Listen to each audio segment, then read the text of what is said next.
لنا عن مفاجاه كبيره كشفت عنها دراستك الاخيره. يا ترى ايه هي؟ دي مش مفاجأة بس، دي كارثة كبيرة جدا. اخر دراسة اجرناها على مية نهر النيل قالت اهي بتقول ان مية نهر النيل هتخلص بعد 10 ايام. هتخلص؟ مية النيل هتخلص؟ تخلص ازاي يعني؟ زي اي حاجة ما بتخلص. بير البترول بيخلص، بير الغاز بيخلص، ومية النيل بتجري بقالها سنين طويلة، واحنا بقالنا سنين طويلة ما بنحافظش عليها. خلاص هتخلص.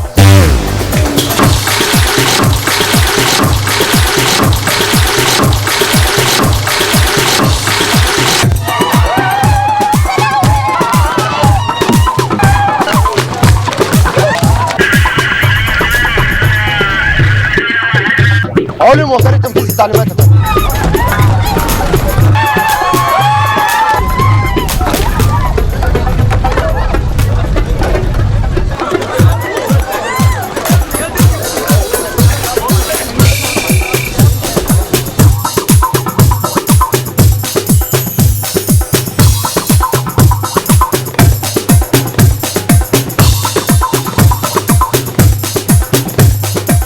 دي مصيبة، هنعمل فيها ايه؟ حتى لو خزنا مية هكفي قد ايه يعني؟ يا بيه الميه المره دي مش هتقطع يوم ولا اتنين وتيجي، لا دي هتقطع ومش هتيجي خالص. انا مش مصدقه الكلام اللي بيقولوه ده. يعني ايه ميه النيل هتخلص؟ انا مش قادره استوعب.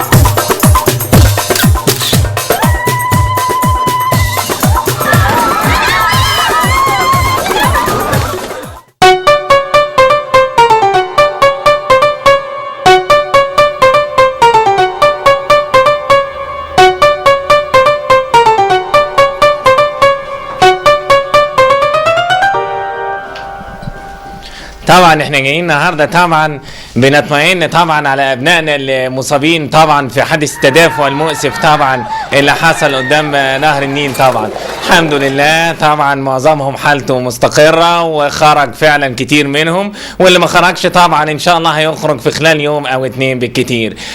طبعا الناس ليها حق انها تزعل ان ميه النيل خلصت، شيء الحقيقه مؤسف، لكن طبعا يعني الامر ليس شديد السوء لهذه الدرجه طبعا، لان احنا وانس ان ميه النيل خلصت طبعا هنعلن طبعا ان احنا قضينا تماما على مرض البلهارسيا طبعا.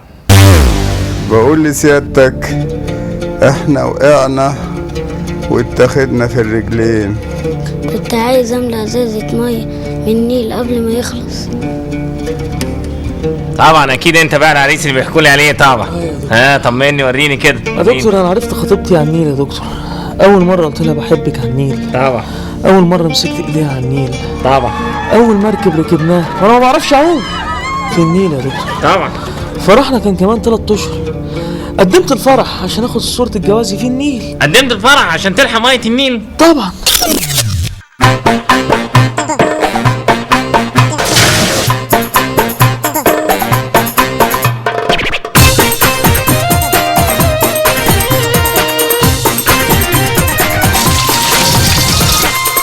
يا عم انت بتعمل ايه يا عم؟ انت مش عارف ان كلها كام يوم وميه النيل تخلص؟ ما هو عشان كده انا بعمل كده. امال انا اسيب الميه تخلص من قبل ما اخلص عربيات الناس وبالشارع؟ احنا السبب في ان ميه النيل هتخلص، عمرنا ما حافظنا عليها. فجاه كده اكتشفوا ان ميه النيل هتخلص، ما قالوش من بدري ليه؟ ده المثل بيقول خد من التل يختل. ميه النيل دي كنا بنرميها في الشارع دلوقتي مش اختل، ده خلص خالص. بص بقى احنا ملناش دعوه، لازم المسؤولين يكون عندهم حل للكارثه اللي حصلت دي. أريد أطمن الإخوة المواطنين إلى إن مفيش أي مشكلة. ازاي يا فندم؟ يعني الدراسة دي طلعت غلط وفعلا مية النيل مش هتخلص ولا حاجة؟ لا لا لا لا لا، احنا شكلنا عدة لجان لدراسة الدراسة ونتائج الدراسة، وثبت ان الدراسة فعلا صحيحة ومية النيل هتخلص بعد كام يوم. امال ايه يا فندم؟ امال حضرتك بتقول مفيش اي داعي للقلق ازاي؟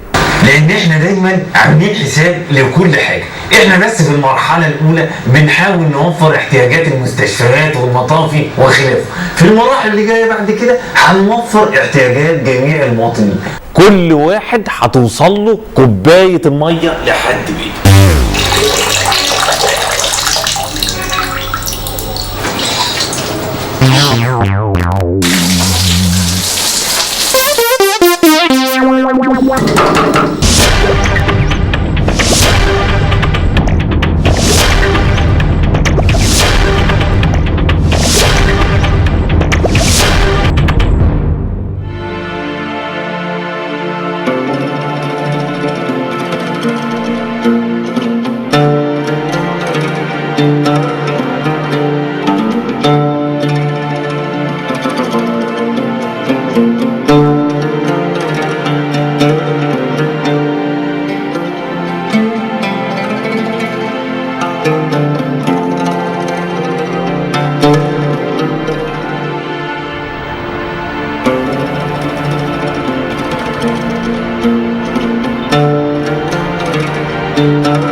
بالرغم من الزيادة الجنونية في أسعار المياه نتيجة انتهاء ماء النيل، إلا أن الطلب ما زال متزايدا عليها.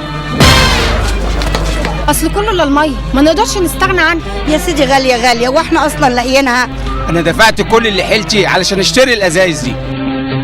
المية تروي العطشان وتطفي نار الحران، المية تروي العطشان وتطفي نار الحران، أجملها والحضن. فينا يا ابني الأغنية دي مش ناقصين مواجع. مية مية مية مية مية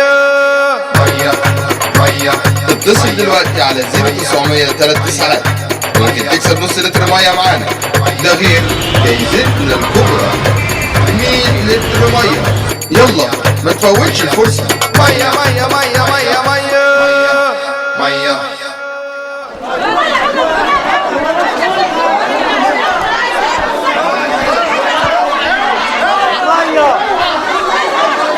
زي ما انتم شايفين حتى في الأحياء الشعبية فتحنا عدة مراكز لتوزيع المياه على المواطنين بطريقة منظمة جدا، وبيجري الآن تشكيل عدة لجان لبحث تحديد حصة من المياه يتم توزيعها على كل أسرة ببطاقة التموين. وانا برضو عايز اذكر بحاجة ان احنا من زمان نادينا باستخدام المياه الجوفية وهو ثبت دلوقتي صحة كلامنا، ولا ايه؟ يعني انا دلوقتي احفر بير قدام بيتي ولا اعمل ايه؟ احنا اشتركنا مع باقي سكان العمارة وهنحفر بير فعلا، بس المشكله طلبات الميه زادت 20 ضعف. لعلمك الموضوع ده ورا شركات الميه المعدنيه وبتوع السوبر ماركت. سي فريمون انسوبورتابل، اون بو با فيفر سانز او. استحاله، ازاي هنعيش من غير ميه يا جماعه؟ ازاي؟ دلوقتي مفيش ميه، اشرب منين واستحمى ازاي؟ خير يا اسطى في ايه؟ هيجي منين الخير يا باشا؟ عطلان ميه، مفيش ميه حضرتك. دلوقتي البنزين كان بجنيه بقى ب 130، ما اتكلمناش قلنا الحمد لله وبنحط بنزين في العربيه وماشي. انما يرضي ربنا ان انا احط بنزين في العربيه ب 250 جنيه في الشهر واحط لها ميه ب 350؟ الانعكاس اللي حصل ده على حضرتك ايه كصاحب شركه بتبني ابراج على النيل؟ هرفع قضيه وطالب بتعويض طبعا. ليه؟ سكن النيل ده ملوكي بتاع ولاد الزوات، مساله عرض وطلب، هو كان في خرم ابره على النيل من اساسه. ده الحقيقه فعلا ما كانش مهم. طيب عملت فيزيبيليتي ستادي ولقيت انه النتيجه ممكن ابيع الشقه ب 3-4 مليون جنيه. ليه؟ عشان عندي نايل فيو. النهارده مفيش نيل من اساسه، يبقى الشقه دي ما تجيبش 200-300 الف جنيه، يبقى ابراج ولاد الزوات دي ولا تنفع حتى ابراج حمام.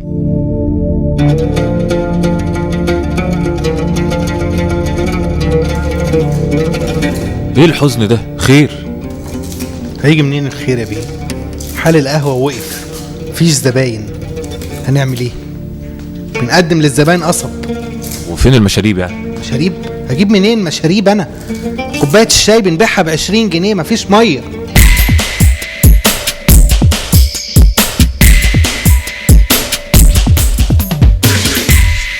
عارفين الميزه الوحيده للرياضيين اللي زيي ان العصير بقى بيور 100%، عشان لو فكروا يزودوه ميه زي ما كانوا بيعملوا زمان هيخسروا، الميه غليت دلوقتي.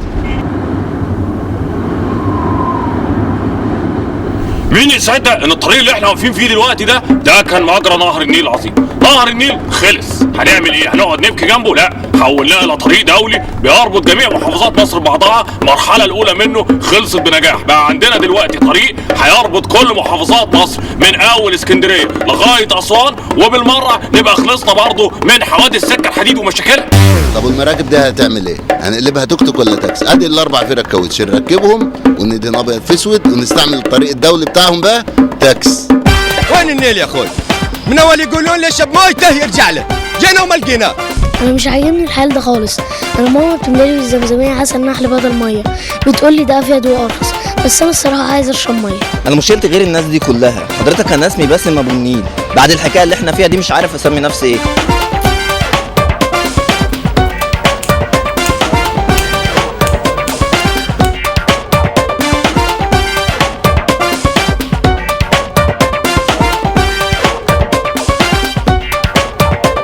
حلاقه ب 95 جنيه، مش شايف حضرتك ده استغلال للموقف؟ والله حضرتك ده اتهام ظالم. احنا كل اللي احنا عملناه ان احنا قسمنا المحل قسمين. القسم الاول قسم الجراحه، اقصد ده قسم الحلاقه بدون ميه، وده حضرتك سعره زي ما هو 5 جنيه للحلاقه شامله الاسعافات الاوليه والقطن والشاش كمان من عندنا.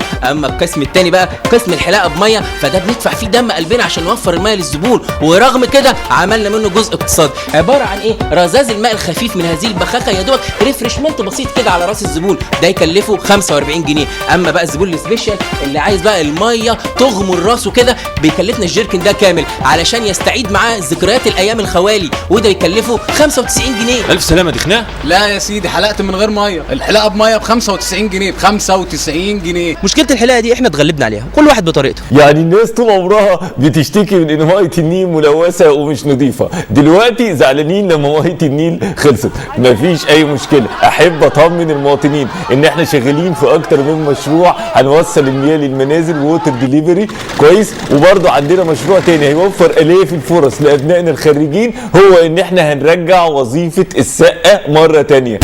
باقي الميه ب 5 جنيه، باقي الميه ب 5 جنيه.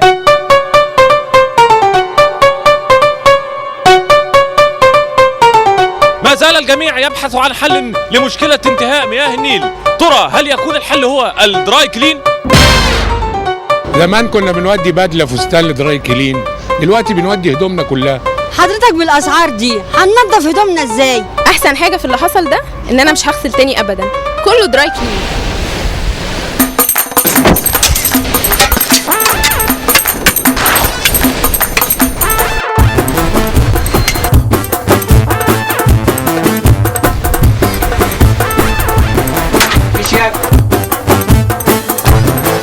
موجة جديدة من الهجرة الجماعية، هذه المرة ليست إلى القاهرة وإنما إلى المدن الساحلية بحثا عن المياه حتى وإن كانت مالحة.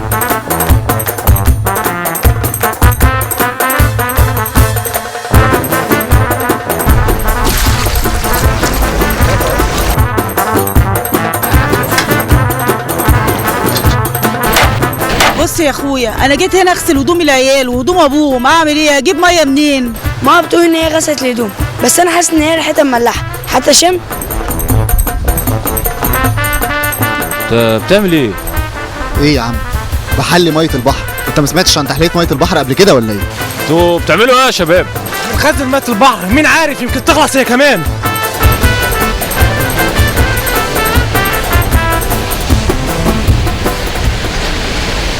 تداعيات خطيرة تسبب فيها نفاذ مياه النيل إذ تأثرت كل أوجه الحياة بسبب نقص المياه. يا سعادة البيه مفيش مية نسقي بيها، وبناء عليه احنا ما احنا الزارعين هنزرع ازاي؟ احنا هنزرع ازاي؟ كان زمان فيه ميه وكنا بنزرع وكنا بنقلع وكانت القشه معدن وتمام. الزمام ده كله سعاده الباشا كان بيشرب من النيل، دلوقتي البلد بحالها كانت بتشرب من النيل، دلوقتي ما عادش. يعني بعد الميه مفيش اكل كمان؟ الموضوع بيكبر يا جماعه، ده حتى اللبس غالي لان مفيش قطن بيتزرع دلوقتي. مفيش ميه؟ ماشي خلينا عطشانين. مفيش اكل؟ اوكي خلينا جعانين، لكن كمان مفيش هدوم هنمشي عريانين؟ واتساب مصر دولة صديقة، واحنا دلوقتي بندرس مشروع لمنهي مصر كرود نعمل محطات تهلية لمياه البحار. احنا برضه مستعدين ندي مصر سنويا 2 مليار لتر مياه حلوة عشان نساعد في حل المشكلة دي زي ما دايما بنساعد في حل مشاكل مصر.